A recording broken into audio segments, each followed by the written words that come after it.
1월 달에는 우리가 신년 예배에 신년 메시지 시리즈를 전하는 기간입니다. 오늘은 신년 메시지, 두 번째 신년 메시지, 변화하고 성장합시다의 두 번째 설교 메시지입니다. 오늘은 훈련의 힘이라는 주제로 말씀을 나누도록 하겠습니다. 우리는 승리하는 삶을 원하죠. 변화와 성장을 원합니다. 그러나 이것은 마음처럼 쉽지는 않은 것 같습니다. 한 번에 되지도 않고 쉽게 되지도 않습니다. 그러나 중요한 것은 변화와 성장은 가능하다는 것입니다. 제가 책을 하나 소개해 드리겠는데요. 책 제목이 뭐죠? 훈련으로 되는 제자. 부제는 태어나는 것이 아니다. 네, 주제는 훈련으로 되는 제자고요. 부제는 태어나는 것이 아니다 라는 책입니다. 네, 이런 책이에요. 네, 여기 보면 영어로 Disciples are made, not born 이렇게 돼 있죠. 네, 아침이라 혀가 잘 안 돌아가는데 양해해 주시기 바랍니다. 그러니까 지금 한글 책은 부제는 번역 안 했어요. 근데 원래 제목은 Disciples are made, 훈련으로 되는 제자, 만들어진 제자, not born, 그러니까 태어나는 것이 아니다. 이런 제목입니다. 태어나는 것이 아니다라는 그 말의 의미는 원래부터 되는 사람이 있고 원래부터 안 되는 사람이 있고 그런 게 아니라는 거예요. 여러분들 때로는 어떤 사람도 보면은 저 사람은 의지가 강한 것 같은데 나는 의지가 약해. 나는 안 될 것 같아. 그렇게 생각하거나 말씀하시는 분들이 있는데 그렇지 않다는 거예요. 이게 태어나는 것이 아니라는 겁니다. 그런 의미기도 하고 또한 어떤 의미가 있냐면 저절로 된 것이 아니다. 저절로 된 것이 아니다. 그런 의미도 있습니다. 그런가 하면 훈련으로 되는 제자라는 이 주 제목은, 이 의미는 주님의 승리하며 열매 맺는 제자는 훈련으로 되어줄 수 있다는 의미입니다. 우리 아멘 하면 좋겠어요? 네. 훈련으로 된다는 겁니다. 네.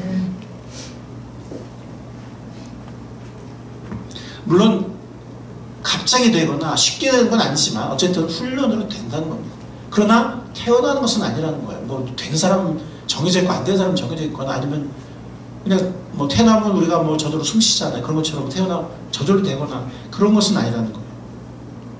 자, 근데 우리는 이제 하나님의 말씀이 중요하잖아요. 이 책도 물론 우리들이 많은 어떤 중요한 메시지를 던져주긴 하지만 하나님의 사람으로 온전케 하기 위해서 성경을 우리에게 주셨다고 했는데, 그럼 우리를 온전케 하는 하나님의 말씀은 이 주제에 대해서 우리에게 과연 어떤 가르침을 줄까요? 오늘 세 가지 하나님의 말씀이 우리에게 주시는 세 가지 원리, 세 가지 원칙을 말씀을 통해서 살펴보도록 하겠습니다. 먼저 승리와 성장을 원하면 유혹을 멀리하고 피해야 한다는 것입니다. 우리가 정말 승리와 성장을 원한다면 유혹을 멀리하고 피해야 합니다. 유혹에 익숙한 사람, 주로 유혹에 끌려서 유혹에 지배를 받으면서 산다면 그 사람은 승리하거나 성장하는 삶과는 거리가 멀어지게 됩니다. 베드로전서 2장 11절 말씀이 어떤 말씀이냐면, 사랑하는 여러분, 나는 나그네와 거류민 같은 여러분에게 권합니다. 영혼을 거슬려 싸우는 육체의 정욕을 멀리 하십시오. 영혼을 거스려 싸우는 육체의 정욕이라는 말이 나오고, 영혼을 거스려 싸우는 육체의 정욕을 어떻게 하라고요? 멀리 하라고 했습니다. 베드로전서 2장 11절 말씀. 이 영혼을 거스려 싸우는 육체의 정욕을 멀리 할 때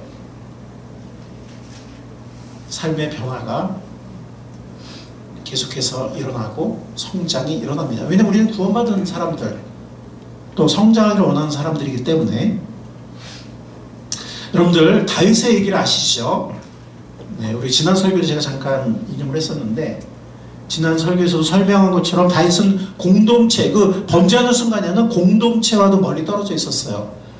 자기만 빼고 평상시에는 군대를 이끌고 다윗에게는 많은 유명한 용사들이 있어요. 뭐 30인의 용사도 있고, 뭐 또 대표 세 용사도 있고 막. 그런데 옛날에는 그 정말 자기의 수족과도 같은 그런 장수들, 그리고 모든 군대를 거느리고 막 직접 전쟁터에 나갔거든요.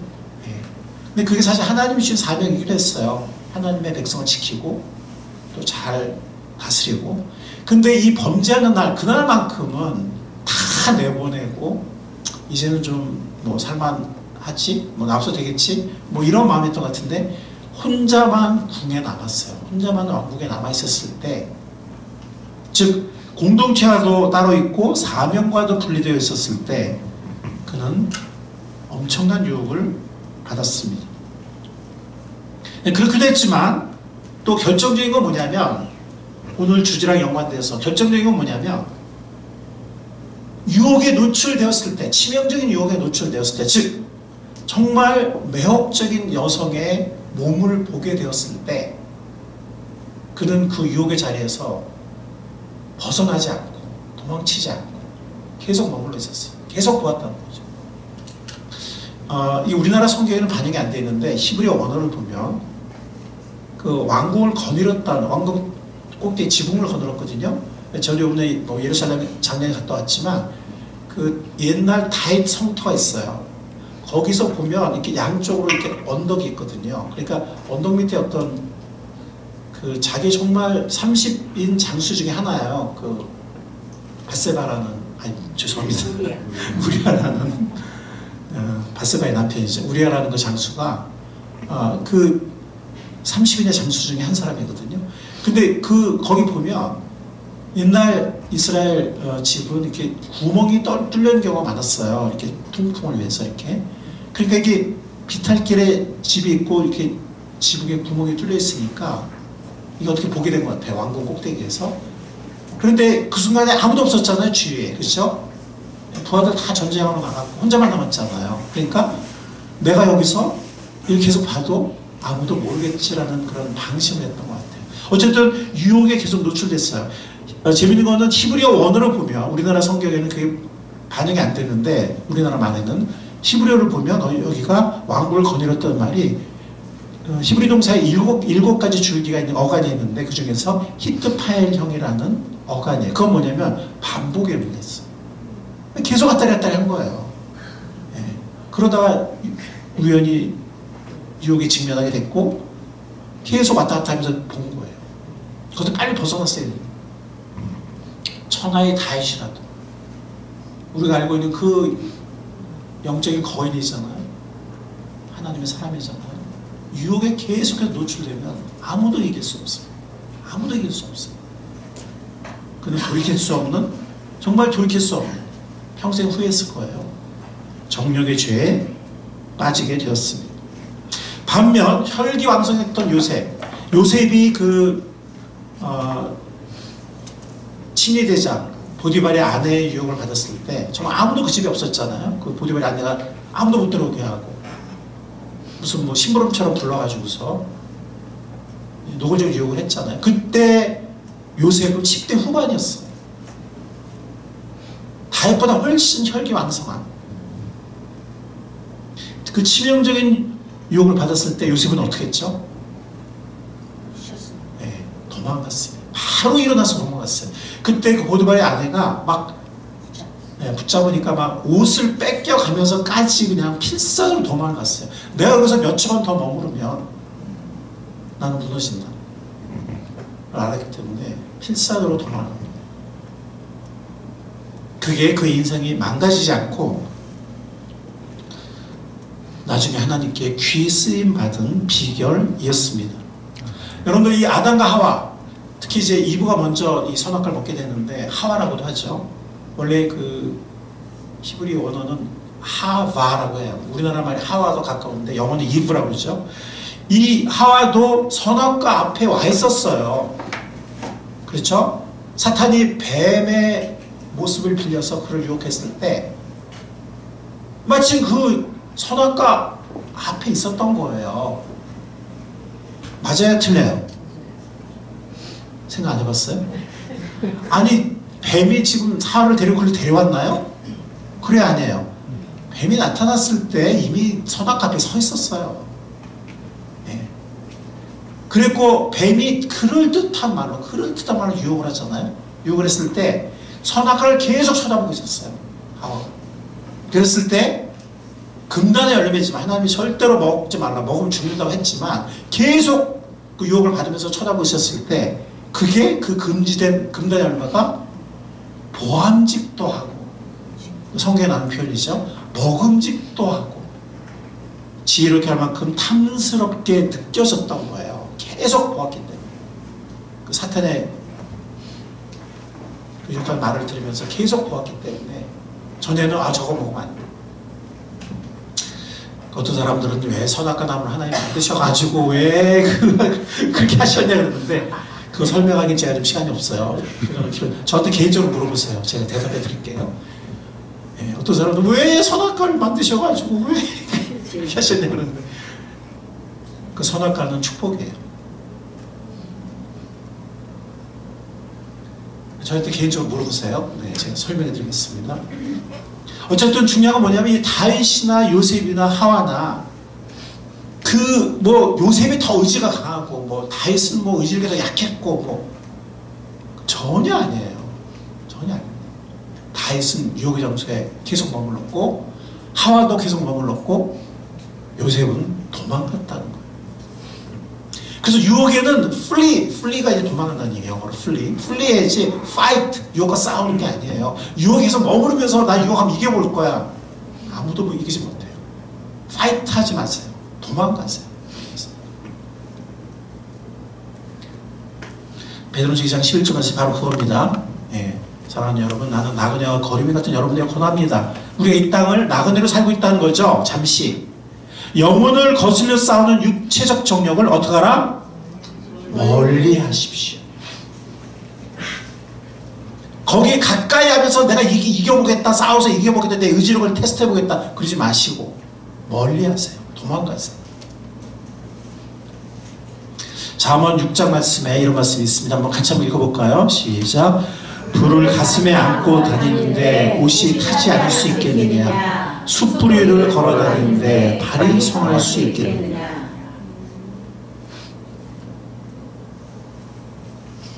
너무 당연한 얘기죠, 그죠? 숯불 위를 걸어 다니는데 어떻게 발이 성할 수 있어? 어떤 지혜로운 믿음의 선배가 이렇게 말했습니다. 유혹의 자리에 그냥 머물러 있으면서 유혹에서 승리하게 해달라고 기도하는 것은 불 속에 손가락을 넣은 채 손이 불에 타지 않게 해달라고 하는 것과 같다. 여러분들 불 속에 손 넣고 손 타지 않게 해주세요. 물론 다니엘처럼 특별한 순교당할 경우 하나님이 불 속에서 지켜주셨지만 그게 아니라 하나님을 유혹과 장난하는 거죠. 예, 지금 놓고 타지 않게 해주셔야 하는 것은 그 유혹에 계속 머물면서 승리해달라는 것 똑같다는 거예요. 그게 원래 잠언 6장의 의미이기도 합니다. 제가 우연히 그 설교를 위해서 어떤 검색을 하다가 천안에 있는 천안인가 어떤 기독교 대학 교수가 제자와 이렇게 막 불륜 사건이 일어난 그게 그런 게 있더라고요. 막 뉴스에도 나왔더라고요. MBC, JTV 이런 데도 막 나왔더라고요. 그게 기독교 대학이잖아요. 너무 창피하고. 근데 부인이 막 이렇게 어떻게 남편이 이걸 장고를 해제해가지고 카톡 내용을 그냥 백석대 게시판에 올려버렸어요. 카톡 내용 너무 다정하기도 하고 로맨틱하기도 하면서 또 자극적인 표현들을 막 있더라고요. 그러니까 이게 막 SNS에 막 계속 퍼나르고 재생산이 된 것 같아요. 근데 뭐 그 다음에 뭐 불륜의 끝은 불행이죠. 그건 뭐 자문에서 계속 나오는 거잖아요. 불륜의 끝은 아무리 짜릿할지 모르지만 끝은 파멸이다, 사망이다. 뭐 끝은 그렇게 된 것 같아요. 된 것 같은데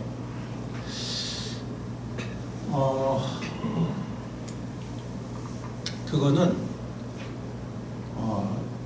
유혹에 너무 오래 두 사람이 머물렀기 때문에. 거기 보면 그 여학생이 나중에 사과문을 올리는데 학생들한테 보면 그 시험 전날에 터뜨렸어.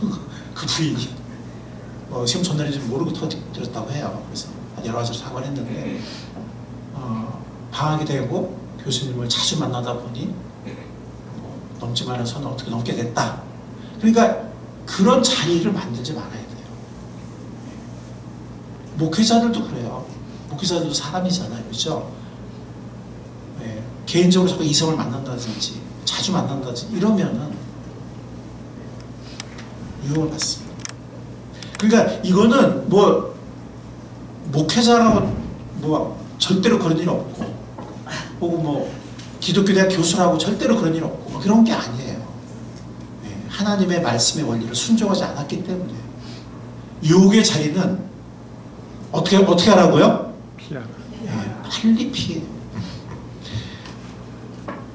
그런데 사실은 우리가 유혹은 이렇게 막 엄청난 그런 유혹, 아까 이런 제가 어떤 그런 예를 들었는데 꼭 그런 유혹이 아니라 할지라도, 그렇죠? 예. 우리 일상의 유혹이 있잖아요. 예. 뭐 예를 들어서 뭐 어떤 걸 너무 오래 한다든지, 뭐 유튜브를 뭐 너무 오래 본다든지, 또 보다 보면 또 이상한 것도 보게 돼. 막 어떨 때 막 뜨잖아요. 막 이상하게 막. 그러기도 하고, 아니면 뭐 하여튼 내가 원하지 않는, 내 시간을 낭비하게 하고 성령의 전인 우리 몸과 마음을 혼탁하게 하는, 더럽히는 교묘한 유혹들이 너무나도 많은 시대가 바로 우리 현 시대인 것 같아요. 옛날보다 훨씬 유혹이 많아요. 옛날보다 훨씬 유혹. 그러니까 제가 고등학교 때는 뭐 집에 TV도 없었지만 가난해가지고 뭐 그냥 TV하고, 저는 그때 뭐 이렇게 좀 팝송을 들으면서 공부를 하기도 했는데, 그 너무 길게 안 듣는, 적당히 이렇게 끊는 그 정도 유혹밖에 없었던 것 같아요. 예? 어떤 애들은 뭐 이상한 거 보러 다녔는데 저는 뭐 그런 친구들 없었으니까. 요즘에는 우리 아이들 내 손 안에 있어이다. 전 세계가 다, 전 세계 모든 유혹이 내 손 안에 있어요. 이 조그만 이 내 손 안에 전 세계 모든 유혹이 다 있어요. 상상하지 못할 모든 유혹이 다 있어요. 요즘 애들은 훨씬, 어른도 마찬가지고 훨씬 우리는 유혹이 많은 시대에 살고 있어요. 여러분들, 이런 어떤 그런 큰 치명적인 유혹이 아니더라도 우리 일상, 이거 정말 이 다이아몬드 같은 우리 시간을 낭비하고 우리 몸과 마음을 더럽히는 그런 교묘한 유혹들, 우리가 어떻게 우리가 승리할 수 있겠습니까? 베드로전서 2장 21절 말씀처럼 영혼을 거슬려 싸우는 육체의 정욕을 어떻게 하라? 어떻게 하라? 멀리 하라.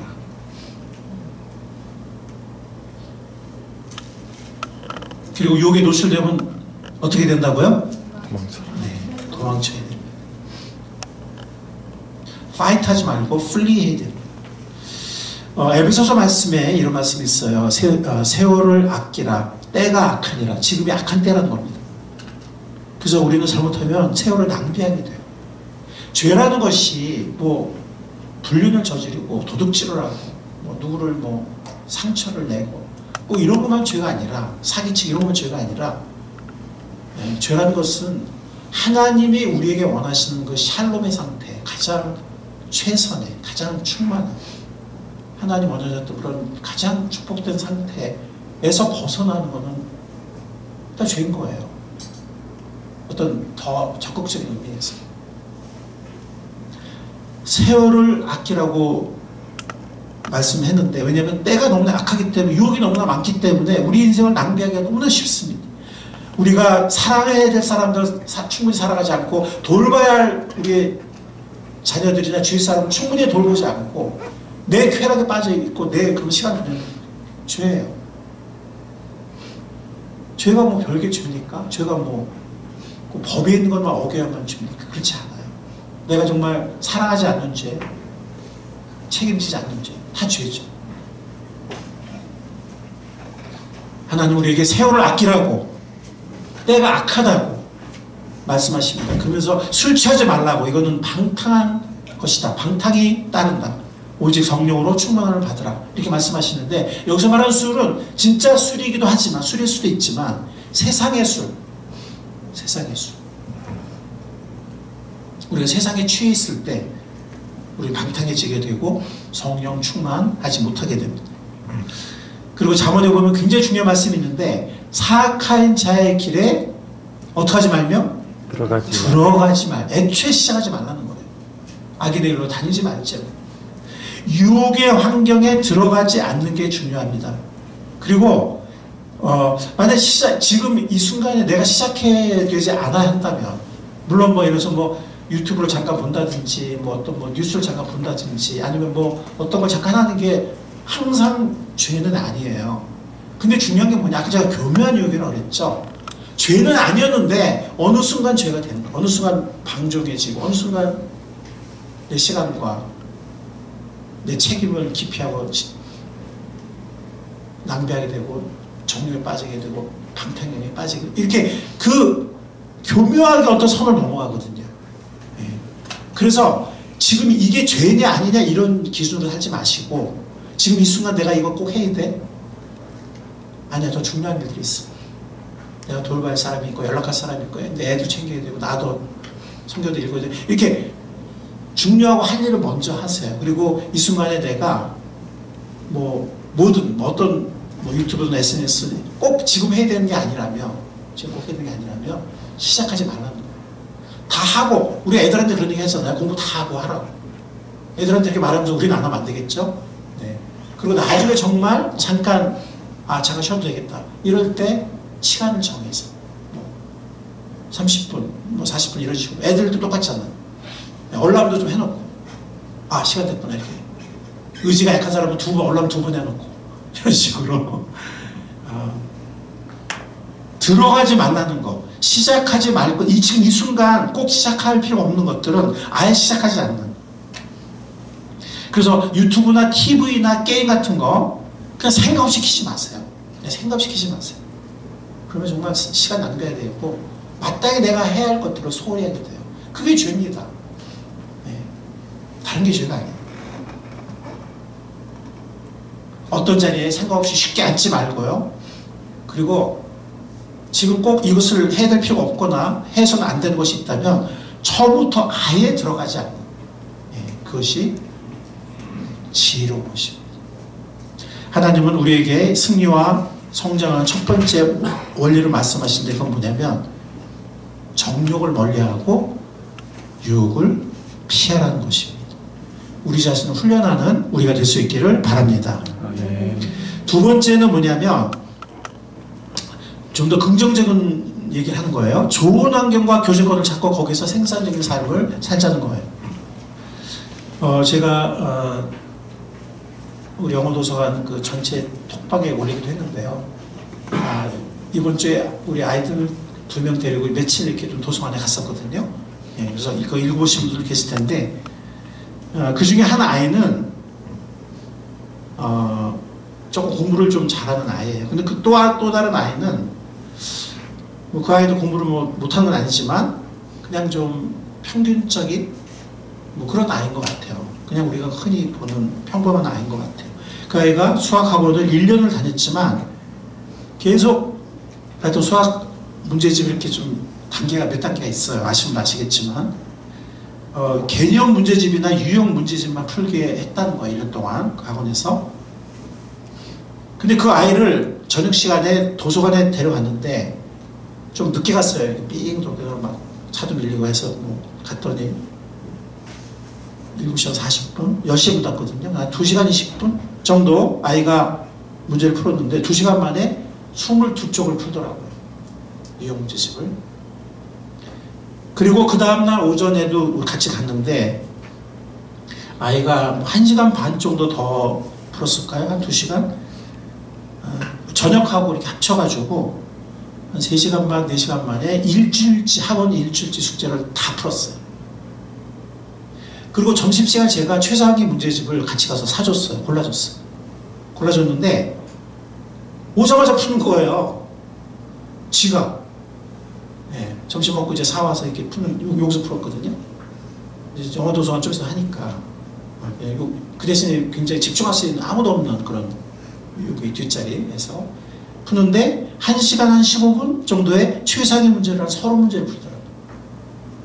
물론 이제 뭐 틀리기도 한 30, 40% 정도 틀렸나 내가 뭐 계산 안 해봤죠. 대충 좀 틀린 것 같아요. 근데 그건 뭐 너무 당연한 거거든요.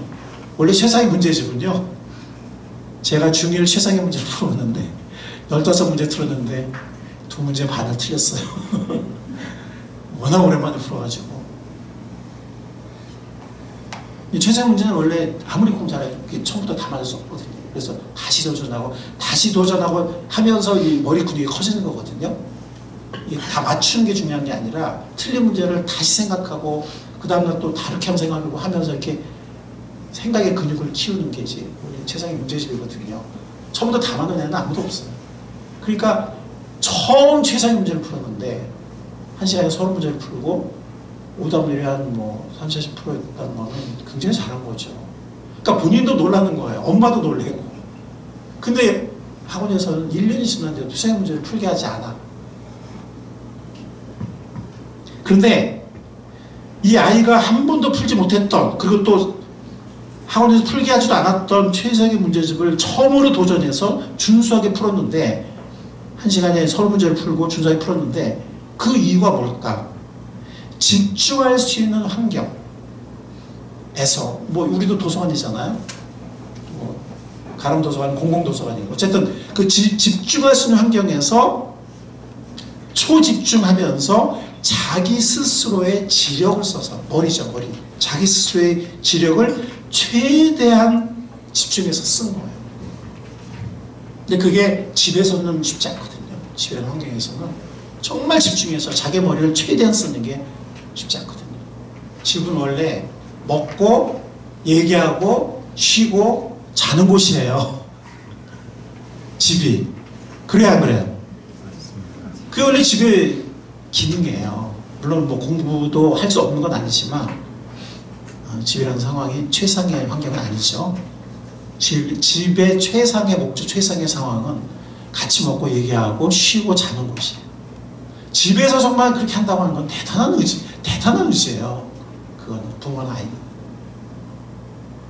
학원이라는 환경은 막 진도 나가야 되고 막 애들 많고 막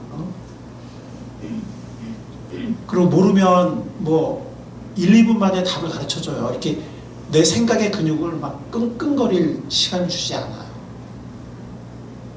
그러니까 이렇게 집중해서 자기 머리에 어떤 최대치를 확 쓰는 그런 경험이 학원에서 없었던 거죠. 그러니까 정말 학원을 이렇게 간판 내걸 몇 명만 이렇게 딱 집중 관련 애들만 시키고 나머지 애들은 최상위 풀 수도 없고 또 풀게 하지도 않는 거죠. 집에서는 뭐 마찬가지로 쉽지 않죠. 집에서 쉽지 않고. 환경이 중요합니다. 환경이 중요합니다. 아멘. 이 아이가 지금 1년 만에 풀었잖아요. 환경이 달라지니까.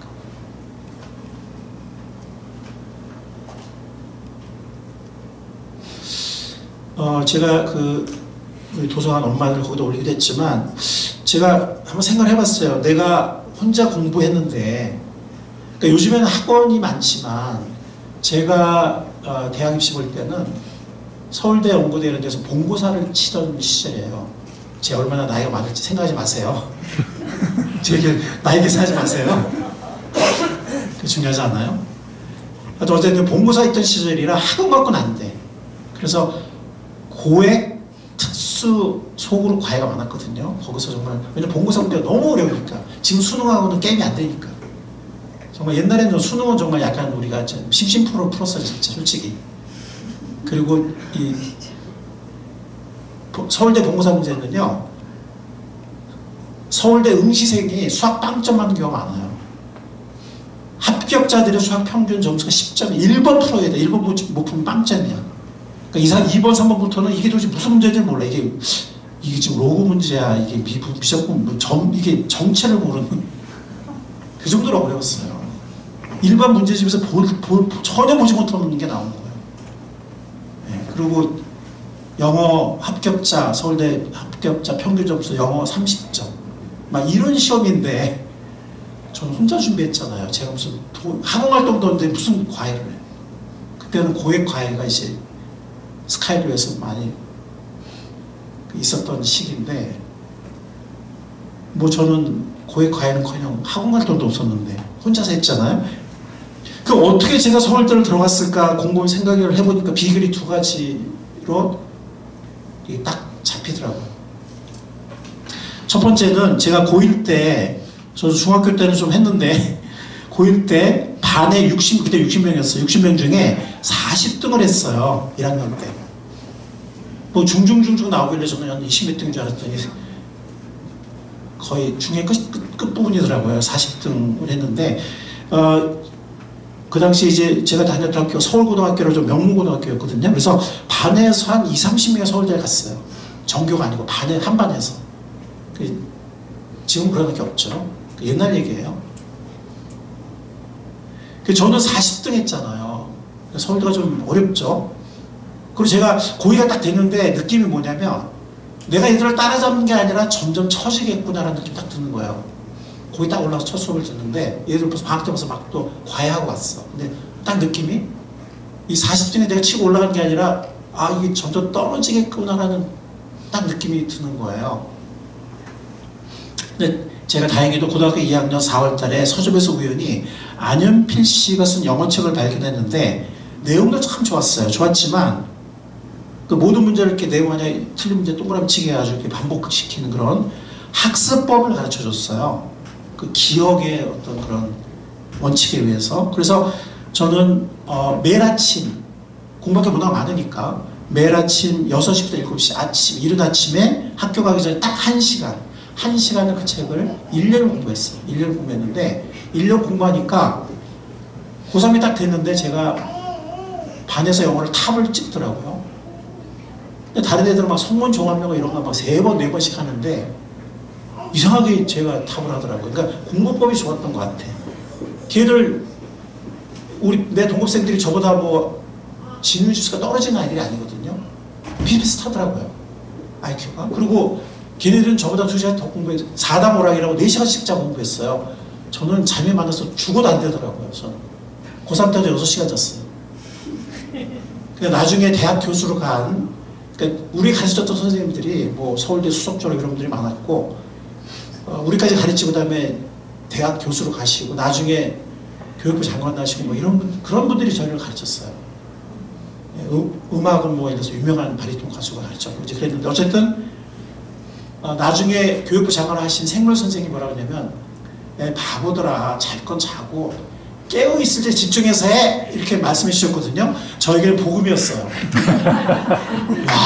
그래도 되는구나. 그럼들 맘 놓고 6시간 자고 깨어있는 시간 집중해서 했는데 모든 과목에 그 영어에서 했던 학습 방법을 적용했어요. 그랬더니 모든 과목이 성적이 오르기 시작하더라고요. 그래서 첫 번째 비결은 학습 방법이 좋았다. 내 친구는 나보다 2시간씩 더 공부했지만 학습 방법이 좋았다는 생각이 들어요. 내가 특별히 머리 좋은 건 아니었어요. 두 번째 비결은 뭐냐면은 서울고등학교의 도서관 자리를 확보했다는 거예요. 밤 11시에 학교 문을 닫았는데 그 다 공부하는 분위기 속에서 11시까지 공부하고 그러면서 계속 혼자 공부하면서 수학은 특히 제가 어렵더라고요. 영어는 좋은 책을 발견했는데 수학은 그 실력 정석을 하는데 너무 어려운 거예요. 네, 제가 뭐 한번 뭐 선행을 해본 적도 없고 과외를 해본 적도 없고 그래 동아리 친데 틀린 게 너무 많아. 막 짜증나. 근데 그냥 틀리면 표시하고 그 다음날 다시 해보고 계속 반복했어요. 왜 틀린지 나중에 보고 정 못 풀면 보고 이렇게 꾸준히 한 거예요. 했더니 고2 여름방학에 막 고1 수학 복습하고 막 이렇게 해서 겨우겨우 따라갔어요. 근데 그때 그런 말이 있습니다. 영수증에 하나 잘하고 나머지 하나는 평균 치면 서울대 간다 이런 말이 있었어요. 수학은 제가 끝까지 한 평균밖에 못 쳤어. 워낙 늦었고 고2 때니까 워낙 늦고.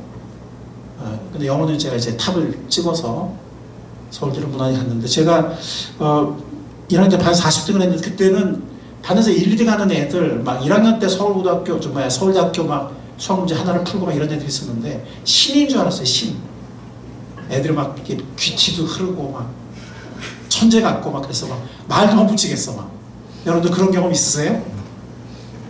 네. 제가 고3 때 걔들 다 이겼습니다.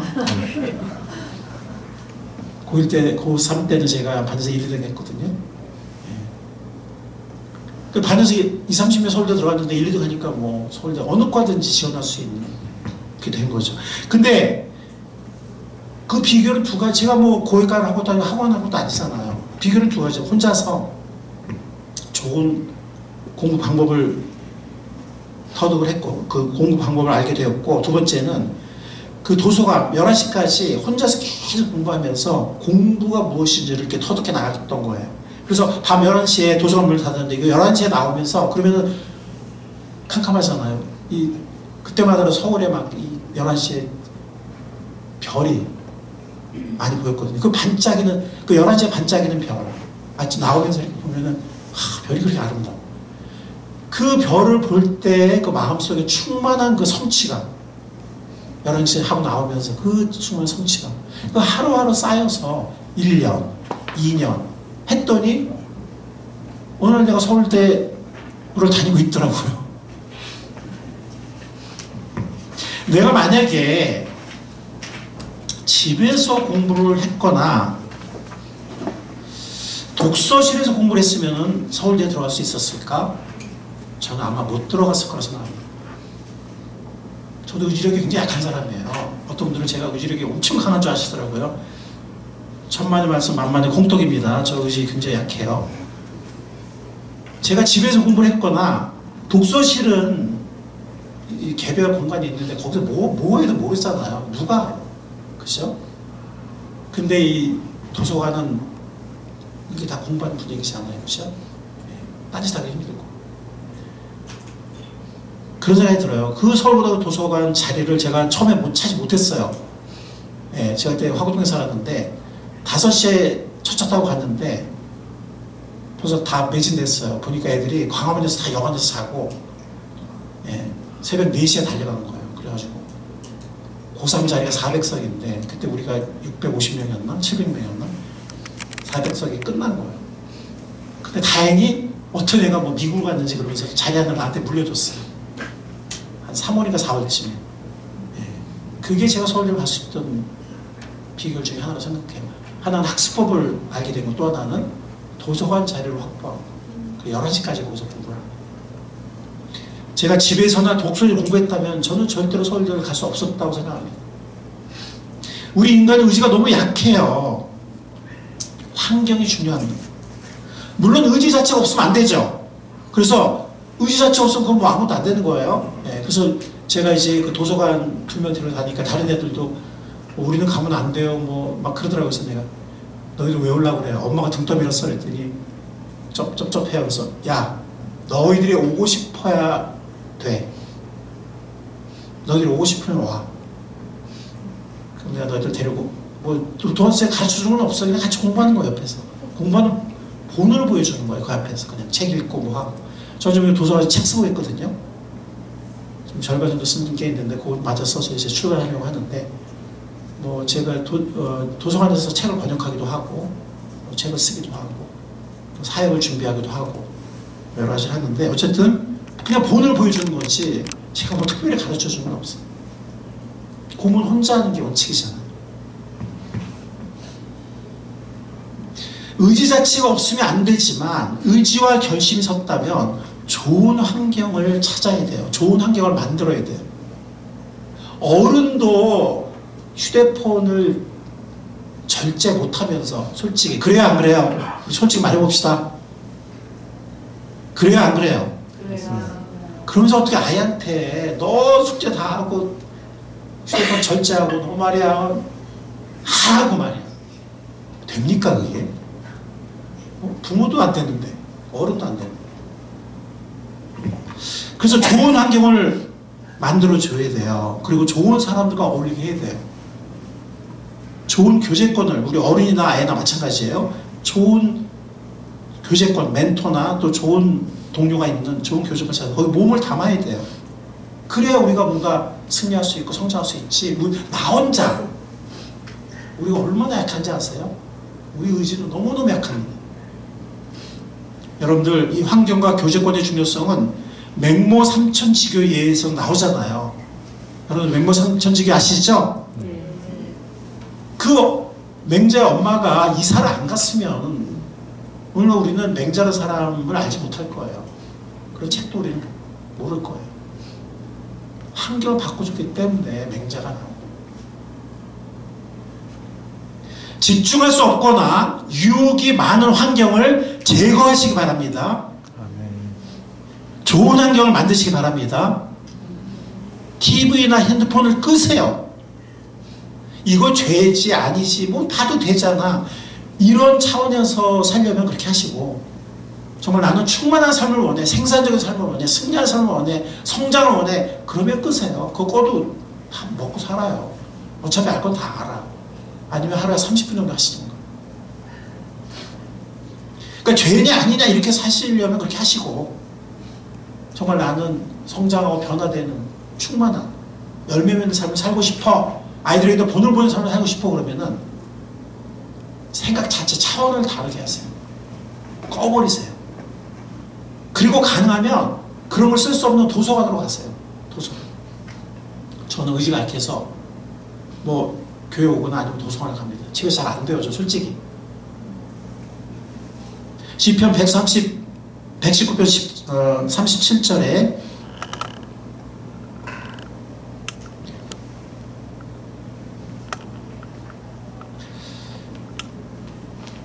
같이 한번 읽어볼까요? 시작. 내 눈이 헛된 것을 보지 않게 해주시고 주님의 말씀을 따라 주님의 길을 활기차게 걷게 해주십시오. 성경에서 제일 긴 시편의 성경에서 제일 긴 장이 시편 119편인데 하나님의 말씀의 영광이라는 제목을 갖고 있죠. 여기 보면 다윗이 이렇게 말했잖아요. 내 눈이 헛된 것을 보지 않게 해달라. 내 앞에 헛된 것이 있지 않게 해달라. 내 앞에 말씀이 있게 해달라. 켜지 마세요. 어떤 사람들은 그냥 아무 생각 없이 습관적으로 켜, 그냥 TV 켜고, 그러면 12시 1시까지 징할 때까지. 요즘 징도 안 하지. 옛날에 징인데 요즘에는 계속 밤새 나오지. 그럼 이제 틀어놓고 자. 한 번 틀면 그렇게 되기 쉬워요. 인간의 의지가 그렇게 약해. 다윗은 자기 눈앞에 헛된 것을, 뭐 죄냐 아니냐 이런 걸 떠나서 헛된 것을 보지 않게 해달라고. 근데 이제 뭐 가끔 역사 스페셜이나 뭐 어떤 뭐 오은영 이런 거는 볼만한 것 같아요. 여행 프로그램이나. 근데 문제는 그 통제할 수 있는, 절제할 수 있냐, 이게 문제예요. 절제할 수 있는. 그러니까 뭐 TV 자체가 죄라는 얘기가 아니에요. 근데 어느 순간에 이게 죄가 되거든. 그러니까 내가 통제할 수 있냐. 자신이 없어 키지 말고 내 자녀를 위해서, 나를 위해서. TV나 핸드폰이 없거나 할 수 없는 곳으로 가세요. 우리가 책을 읽거나 공부를 하거나 성경을 집중해서 읽거나 무엇을 쓰려면 도서관이 최고예요. 도서관이 그러라고 만든 곳이에요. 거기가 최고예요. 그리고 옛날에 제가 뭐 할 때 도서관 방학 때 다닌 적이 있었는데 아침 9시에 추운 겨울날도 줄 섰거든요. 근데 요즘에 가보니까 줄이 없더라고요. 심지어 막 10시, 11시까지도 빈자리가 있더라고요. 그리고 우리 아이들 10시에 나올 때 제가 이렇게 사진 찍어봤는데 10시쯤 되니까 그쪽 공간은 우리 아이들만 썼어요. 요즘에 사람들이 도서관 잘 안 오더라고요. 그러니까 여러분들과 여러분들의 자녀들을 기다리고 있어요. 빈자리가.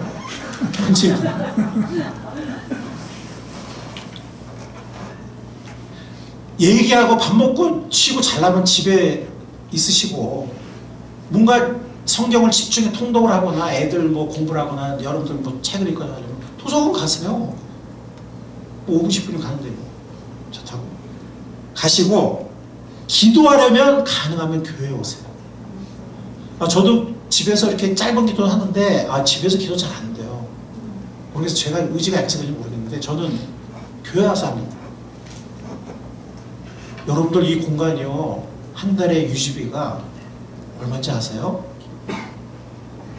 대출 이자랑 우리 관리비까지 합치면 한 달에 막 270, 막 280이에요.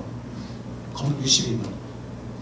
물론 우리가 이 공간을 도서관으로 활용하고 품성학교로 활용하고 그게 참 감사하기도 하지만 여러분들도 활용하세요. 아멘. 아멘. 아깝잖아 이 공간이. 여기 와서 성경 풍덩와서 저기 테라스 보면요 그냥 아무도 없어. 거기서 커피 한잔 마시면 거기 냉난방 시설 다 돼 있잖아요. 집에서 여러분들 전기 아끼시고 여기서 트는 뭘 안 할 테니까. 아 테라스도 오고 아니면 뭐 이런 데도 와서 여기도 보면 요즘에 엄마도 잘 안 오더라고. 다 방에 들어가 있어. 아니 텅텅 펴 있어요. 여기도 에어컨 다 있잖아요. 난 히터도 있고. 커피 좀 마시면서 책도 보시고 하세요. 그러면 여러분들의 자녀들이 그걸 다 봅니다. 그냥 애들 영어 읽어 해놓고 나가서 그냥 뭐 핸드폰 하든지 아니면 쇼핑하든지 이러면 아이들이 알게 되잖아. 독일의 엄마 아빠들은요 거기 날씨가 안 좋잖아요. 그죠? 그러면 날씨 좋으면 나가서 뭐 일광욕을 하든지 아니면 축구를 해요. 그러니까 독일 축구잖아요. 온 가족이 축구를 해요. 날씨 좀 안 좋아? 흐리거나 뭐 비눈이 오면은 밥 먹고 엄마 아빠가 애들 듣는 데서 역사와 철학을 토론을 해요.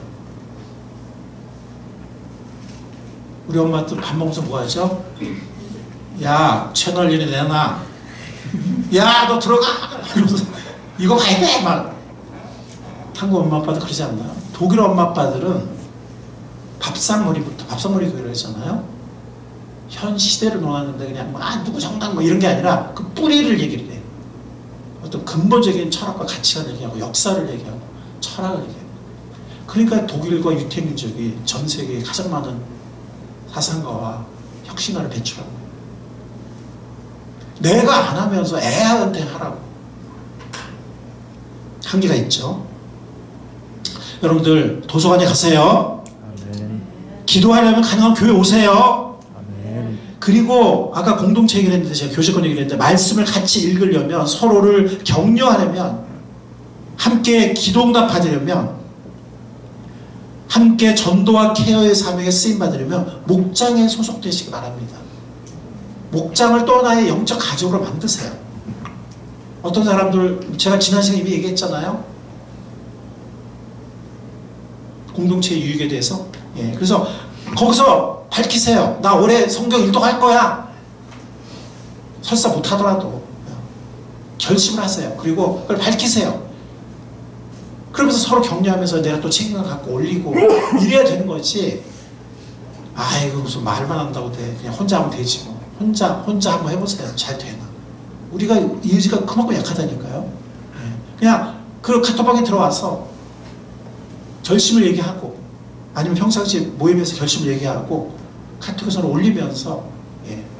그러면 우리가 그것을 달성할 확률이 아주 높아져요. 근데 그냥 혼자 알아서 할게. 실패할 확률이 아주 높아집니다. 만약 여러분들이 전도 열매를 맺고 싶으면 그것도 마찬가지예요. 도서관과 풍성학교 연대하고 파수꾼 기도의 지원을 받아서 목장 식구들과 힘을 모아서 하세요. 아멘. 아멘. 혼자 하지 마시고 혼자 전도하면 잘 안 돼요. 우리 의지가 그만큼 약하고 또 불신자에게 다가갈 때 효과적이지도 않아. 디모데 후서의 말씀 이런 말씀이 있어요. 여기 제가 말씀드린 거.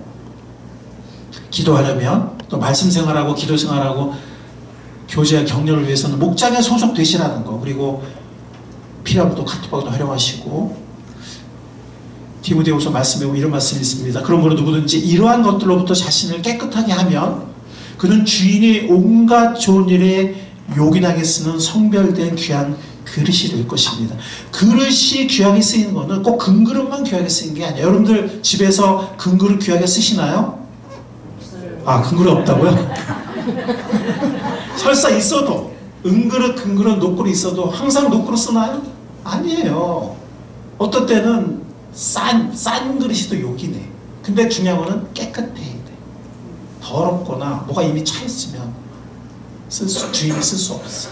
이제 그거예요. 깨끗한 그릇이 되라는 거예요. 깨끗한. 그러려면 22절 그대는 젊음의 정욕을 피하고, 여기도 피하라는 얘기 나오죠. 깨끗한 마음으로, 피함으로 충분한 게 아니고 사람들과 함께 해야 돼. 믿음의 사람들과 함께 해야 돼. 또 교육의 뜻이 있는 부모들과 함께 해야 돼. 깨끗한 마음으로 주님을 찾는 사람들과 어떻게? 사람들과 함께. 나 혼자서가 아니고 함께. 의와 믿음과 사랑과 평화를 좇으십시오. 그러면 이 악한 세상에, 악한 때에 시간 낭비하지 않고 귀히 쓰임받는, 뭐 자녀교육도 마찬가지지만 또 주님의 여러 가지 귀한 일에 쓰임받는 귀한 성별된 귀한 그릇이 될 수 있다. 잠언 말씀에 보면 지혜로운 사람과 함께 다니면 지혜롭지만 미련하거나 순결치 못한 사람과 다니면 해를 입는다. 누구와 함께 교제권을 만들 것이냐. 고린도전서 15장에 보면 속지 마십시오. 나쁜 동무가 좋은 습성을 망칩니다. 요즘 애들 보면 다 나쁜 애들 없어요. 뭐 간혹 나쁜 애가 있으니까 나쁜 애들 없는데, 중요한 거는 나쁜 애는 아니지만 습관이 안 좋은 애, 습관이 안 좋은 애랑 자꾸 어울리는 건 좋지 않아요. 사실 애들 뭐 그렇게 나쁜 애는 없거든요. 근데 이렇게 훈련이 잘 안 돼 있고 이렇게 하여튼 습관이 안 좋은 그런 애들이랑 어울리면 아무래도 사람은, 애들은 영향을 받죠. 애들만 그런 게 아니라 우리도 마찬가지예요. 우리도 받습니다. 누구랑 사귀고.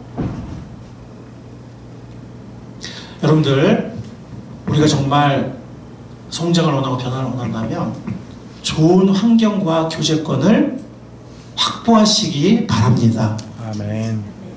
아멘. 아멘. 그게 제가 몇몇 말씀을 인용했지만 그 말씀들의 원리입니다. 그 말씀들의 원리입니다. 이 말씀들의 원리를 제가 요약해서 그 말씀 드린 거예요. 성장과 변화를 원하면 좋은 환경과 교제권을 확보하라. 자, 마지막으로 좀 짧게 하겠습니다. 시간이 좀 많이 가서. 우리에게 승리를 가져주고 상을 가져다주는 영적 훈련을 계속 하자는 겁니다. 오스왈드 샌더스라는 분이 영적 지도력이라는 정말 유명한 책이 있어요. 고전 같은 책인데 거기 보면 이렇게 말씀했습니다. 미래는 훈련받는 것으로 결정되며 제일 중요하게 여겨지는 우리의 덕목은 훈련이다. 왜냐하면 물론 거기 보면 겸손도 있고 뭐 부지런함도 있고 경영 능력도 있고 통찰력도 있고 의사소통 능력, 문제해결 능력 여러 가지 나와요. 믿음도 나오고. 근데 이분은 훈련이 제일 중요하다는 거예요. 왜? 이 훈련의 덕목이 없다면 아무리 큰 재능을 가졌다 해도 그의 최대한의 가능성이 절대로 실현되지 않을 것이기 때문이다. 즉 그것이 믿음이든 시간관리든 뭐 건강이든 의사소통 능력이든 행정 능력이든 뭐 뭐든 간에, 의사소통 능력이든 뭐든 간에 훈련을 통해서 그 모든 덕목이 길어진다는 거예요. 그렇기 때문에 훈련의 덕목 자체가 되어 있지 않으면 아무리 큰 재능 자체를 갖고 있다 할지라도 그의 최대한의 가능성은 절대로 실현되지 않는다 라고 오스왈드 샌더스는 영적 지도력이라는 책에서 말하고 있습니다. 그만큼 훈련이 중요합니다. 자, 이거 같이 한번 읽어볼까요? 시작. 생각을 심으면 행동을 거두고, 행동을 심으면 습관을 거두고, 습관을 심으면 인격을 거두고, 인격을 심으면 일생을 거둔다. 인격이 제가 훈련이라는 말을 썼는데 사실은 더 적절한 거는 습관이라는 곳에 훈련이라는 그걸 집어넣으면 좋겠어요. 습관, 어떤 습관이 되냐는 건 훈련이거든요. 그러면 그의 일생이 달라지는 겁니다. 일생을 거두게 됩니다. 우리의 훈련에 따라. 열정적이고 유익한 모든 행동이 우리의 습관이 되어야 합니다. 실패하고 패배하고 아무렇게나 살고 죄 짓는 것이 우리의 습관이 되는 것이 아니고 긍정적인 경험, 뭔가 승리하는 잘하는 경험, 뿌듯한 느낌. 제가 아이들 10시에 데리고 나올 때 그랬어요. 사실 아이들 처음에 갈 때는 뭐 자의반 타의반 났어, 솔직히. 뭐 끌려간다고 표현하는 애들도 있었고. 근데 이제 하루 가고 이틀 가고 살고 하다 보니까 이제 그 맛을 아는 거예요. 그 10시에 나올 때 내가 그랬어요. 뿌듯하지 그랬더니 그게 뭔지 좀 알 것 같대. 그 느낌 기억해. 그 느낌 기억해. 맨날 그냥 안 되고 방종하고 그냥 대충 그 느낌이 아니라 그 작은 승리의 경험, 긍정적인 경험, 그 뿌듯한 느낌, 그거 잘 기억해. 그럼 네가 나중에, 근데 놀라운 건 뭐냐면 이틀째 되는 날, 사흘째 되는 날 아이들이 먼저 물어봐요. 도서관 언제 가요? 이렇게. 좀 다음 주도 언제 가냐고 먼저 물어봤어요, 아이들이. 이게 중요한 거예요. 그 아이들이 이제 맛을 좀 본 거예요. 그 성취감, 그 뿌듯함을 조금 이제 맛보기 시작한 거예요. 우리 모두가 그런 것을 맛볼 수 있길 바랍니다. 아멘. 여러분들, 그런데 아까 말씀드린 것처럼 훈련으로 되는 제자, 여기서 말씀드린 것처럼 하루아침에 되지 않아요. 쉽게 되지 않아요. 여기서 포기해버리면 안 되는 거예요. 근데 우리가 먼저 알고 있어야 돼. 이거는 쉽게 되지 않아. 이거 하루아침에 되지 않아. 몸의 훈련 생각해 보세요. 어떤 사람이 만약에 뭐 배도 들어가고 뭐 몸도 좋아, 아니면 막 폐활량도 좋아. 하루아침에 되나요?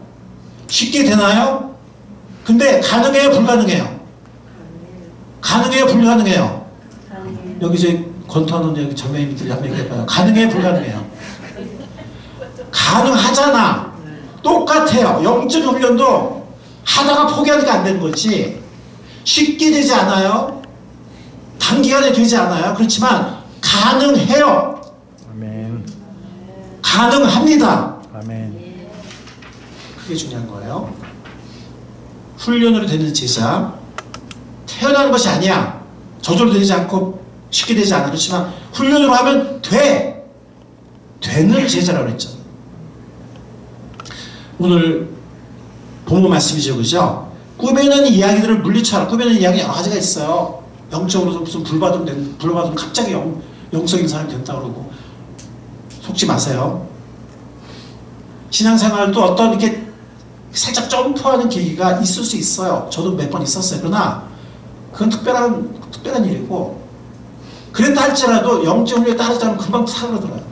그러니까 꾸준한 주님과 동행하는 가운데 영적인 이 경건에 이르는 훈련을 해야지 영성도 유지가 되고 우리가 하나님께 쓰임 받는 것이 무슨 뭐 불을 받거나 뭐 이상한 은사를 받거나 뭐 그런다고 갑자기 내가 막 영적인 사람이 되고 뭐 그러는 거 아니에요. 그게 꼭 나쁘다는 얘기 아니라 그런 것들은 그냥 잠깐의 어떤 나를 이렇게 세우고 끄집어 올려주는 그런 것이지, 그것이 계속 나를 뭐 승리하게 하고 하나님께 쓰임받게 그런 게 아니에요. 그러니까 계속해서 그런 특별한 경험이 있든 없든 계속해서 별식 한번 먹는다고 내가 된 게 아니라, 별식도 물론 나쁜 건 아니지만 계속 잘 먹어야 되잖아요. 그렇죠? 이 경건의 훈련이 여기 뭐라 그랬죠? 8절에 보면 몸의 훈련은 약간의 유익이 있다고 그랬어요. 지금 어떤 분들은 막 여기 목숨 걸어요. 몸의 훈련에 목숨 걸어. 돈도 막 엄청 투자해. 꼭 제가 나쁘다고 그런 건 아니에요. 그러나 더 중요한 게 있어요. 뭐예요? 경건의 훈련이에요. 이거는 모든 면에 유익하고 이 세상과 장차의 세상에 약속이 있어요. 원래 원어는 생명이라는 말은 없는데 세 번역에서 의역을 했는데 어쨌든 약속이 있다는 거예요. 많은 약속을 줘요. 근데 구절은 뭐라 했어요? 9절 같이 한번 읽어볼까요? 9절 이 말은 참말이요 모든 사람이 받아들일 만한 말입니다. 앞에 나오는 꾸며놓은 얘기를 믿지 마시고 어디 가서 뭐 받으면 된대 뭐 이런 거 믿지 마시고 이걸 믿으세요. 몸의 훈련은 약간의 유익이 있으나 경건의 훈련은 모든 면에 유익하니 이 세상과 장차의 약속이 있다. 이 말은 참말이라는 거예요. 모든 사람들이 받아들일 만한, 받아들여야 할 말이라는 거예요. 여러분들 신앙도 소문신앙 갖지 마세요. 누구한테 듣고 뭐 그런 거야? 누가 뭐 뭐랬대? 이러지 마시고 감정신앙 되지 마시고 내 감정에 따라 오락내리 하지 마시고 말씀신앙이 되시기 바랍니다. 아멘. 고린도서 말씀 보면 사도 바울이 운동 경기에 비유했어요. 이 경건 훈련을. 경기에 나서는 사람은 모든 일에 절제를 합니다. 그런데 그들은 썩어 없어질 면류관을 월계관을 어디로 절제하는 것이지만 우리는 절제하는 우리는, 훈련하는 우리는 썩지 않을 월계관을 얻으려 하는 것이다. 두 가지 목적이에요. 상 받기 위해서 우리가 훈련하는 삶을 사는 것이고, 두 번째는 밑에 있는 남한테 전하고 나서 나는 버림받는 가리는 신세가 되지 아니하는.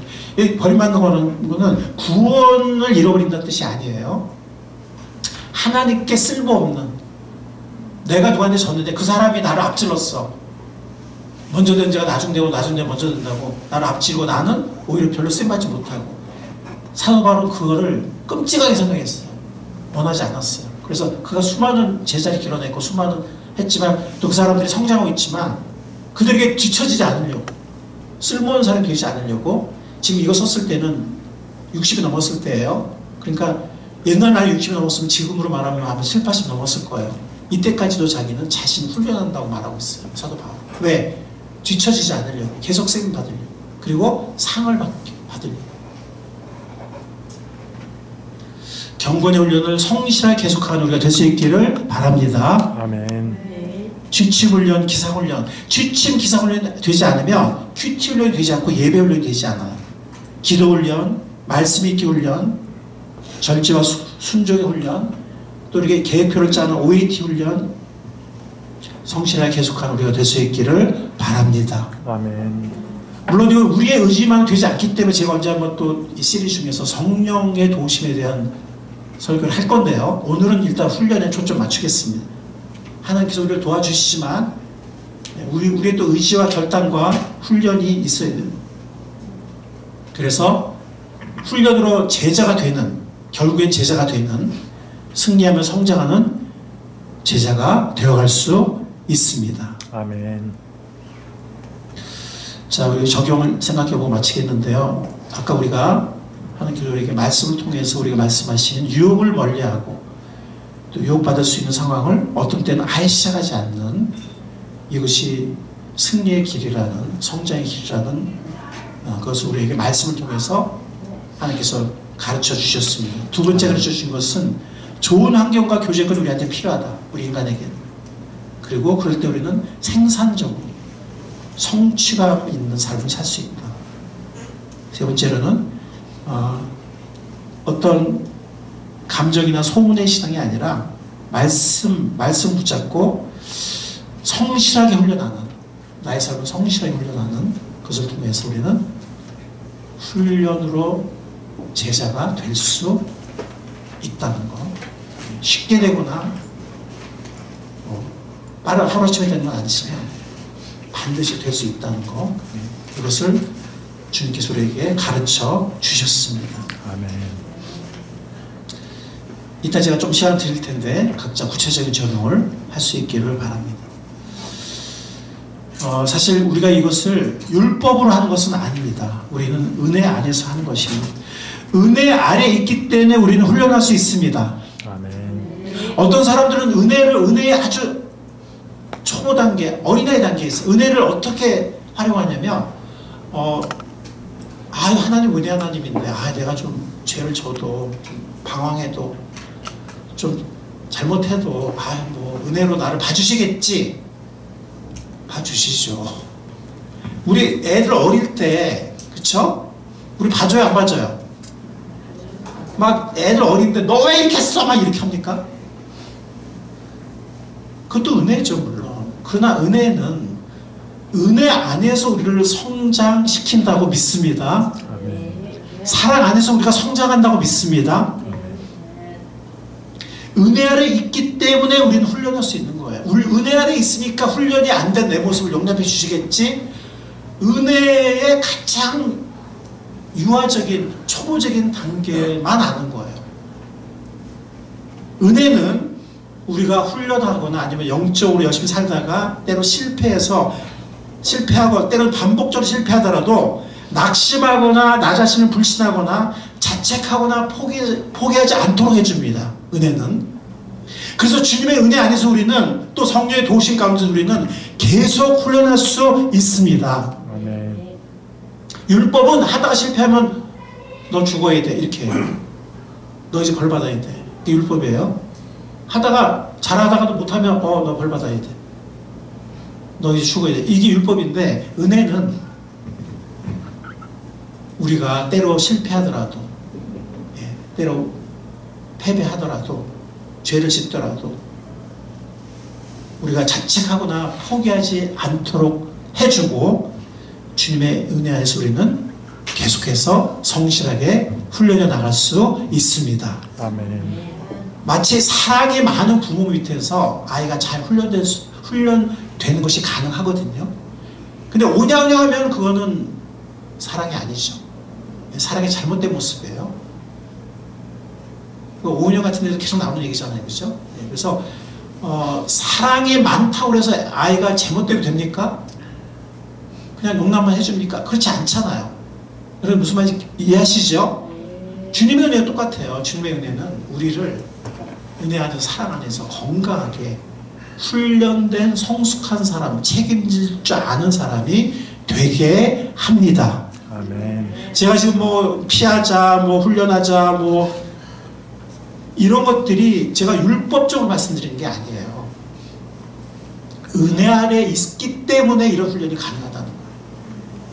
주님의 은혜를 알고 주님의 은혜 안에서 성실하게 훈련해 나가는 우리가 될 수 있기를 바랍니다. 아멘. 그래서 그 말씀의 약속대로 승리하며 변화되는 성장하는 제자가 우리 모두가 될 수 있기를 주님의 이름으로 축원합니다. 아멘. 주님 감사합니다. 오늘 조금 긴 설교를 나누었습니다. 이 말씀을 통해서 우리에게 가르쳐 주신 교훈하신 이 귀한 영적 원리들을 잘박해 모처럼 우리 마음판에 새길 수 있도록 인도하여 주십시오. 아멘. 그리고 우리의 삶에 올해에는 성장과 변화가 일어날 수 있도록 주님 함께해 주십시오. 아멘. 감사하신 예수님의 이름으로 기도했사옵나이다.